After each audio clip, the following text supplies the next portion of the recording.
Hello class, it's Mrs. Ross. We are going to be reading How Full is Your Bucket for kids. This book was written by Tom Rath and Mary Reckmeyer, and it's illustrated by Maurie Manning. All right, here we go. Felix was putting one of the last blocks on his tower when his little sister came in. "I want to build with you," she said. Felix scowled. "Go away, you're too little."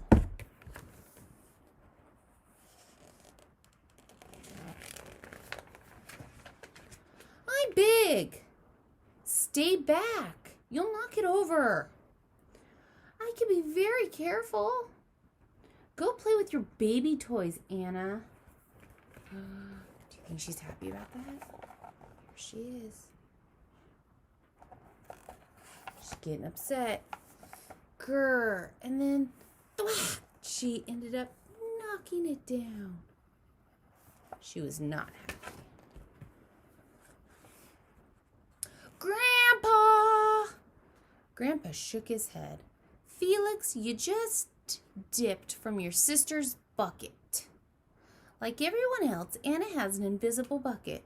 When it's empty, she feels bad. But when it's full, she feels great. Didn't you ever notice your own bucket?" Invisible bucket. Sometimes Felix couldn't quite tell when his grandpa was joking.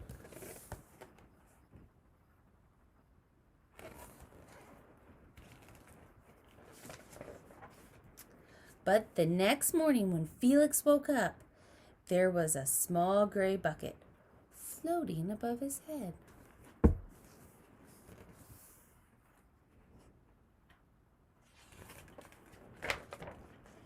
When Felix came down to have breakfast, his mom was in a hurry.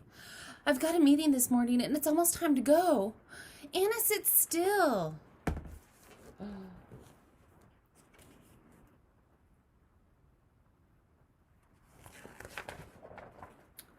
Felix slipped and cocoa weedies scattered across the floor. "Felix!" yelled Mom. "You should have used a stool to reach that." Felix could feel his bucket tip, and a big invisible drip started spilling out. Then another drip, drip. "Ha ha!" Anna laughed as she crunched the cereal with her shoes. Drip. "Get the broom and clean this up before you miss the bus," scowled Mom. With the school bus honking, Felix quickly swept up the cocoa weeds and grabbed the last blueberry muffin. But before he could even take one bite, let's see what happens. Buster jumped up and grabbed the muffin from his hand. Drip. "Hey, look at Felix's new backpack. My baby brother has one just like it." Drip. "Psst, psst, psst, psst, psst. Felix, psst, psst, psst, psst." Drip. "Watch out, shrimp." Drip.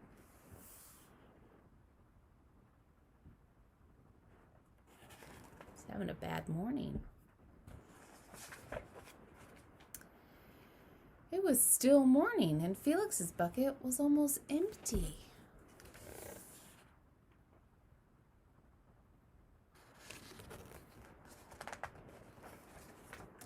As he watched his classmates walk into the room, he secretly hoped that they would trip and fall. That's what it feels like when you have an empty bucket.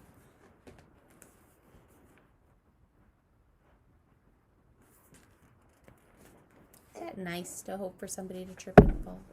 It is not.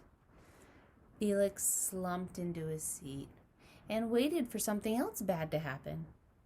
Mrs. Bumpernickel walked slowly up to his desk, handed him a paper.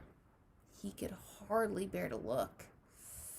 "Felix, you wrote a wonderful story. Would you please share it with the class?" Felix grinned and felt a big drop land right in his bucket. The whole class grew quiet. They laughed at all the right places. They oohed at the scary parts. And when Felix finally read the end Everyone clapped, even Emily, who sat next to him and doesn't usually like dinosaurs. Felix felt a whole shower of drops land in his bucket. Maybe the day wouldn't be so bad after all. Ready? Here it is, drip, drip, drip. The title of his story is The Gigantosaurus Who Wanted a Pet by me, Felix.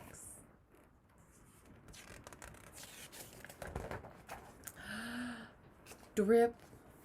Look it. He's eating with his buddies. It says, today's captains are Veronica and Felix. Drip. Nice cow. It's a dog. Well, nice colors there, Felix. Cool laser and backpack, Felix, sorry. Here he is. Look it. It's filling up. Ah, that's awesome. By afternoon, Felix's bucket was nearly full. At recess, when he looked around, Felix suddenly realized that his grandpa was right. Everyone else had buckets too. There they all are. Look at everybody has their invisible bucket.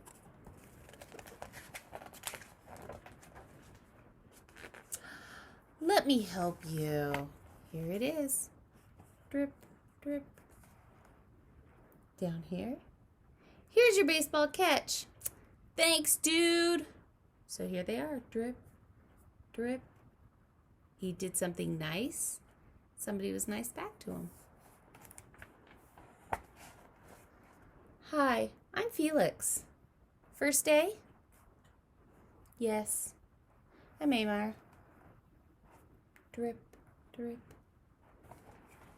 The strange thing was that for every drop he helped put in someone else's bucket, he felt another drop in his own. See, so look at how full it is. When Felix burst in the door after school, he shouted, "You are right, Grandpa. I do have a bucket, and I understand how it works." Then he saw Anna's torn doll. Bad dog, he almost scolded. But then he thought, dogs might have an invisible bucket too. Your doll will be okay, Anna, said Felix. Mom will fix her. Wah! Until then, do you want to help me build the tallest building in the world with my blocks?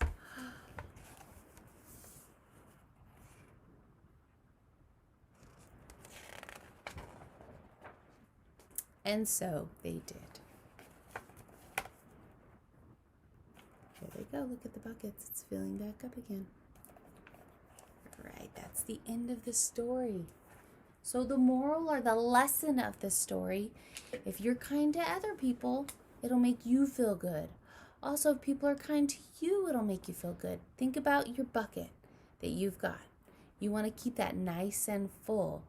That means you're going to spread the love, and the love will come to you. Goodbye.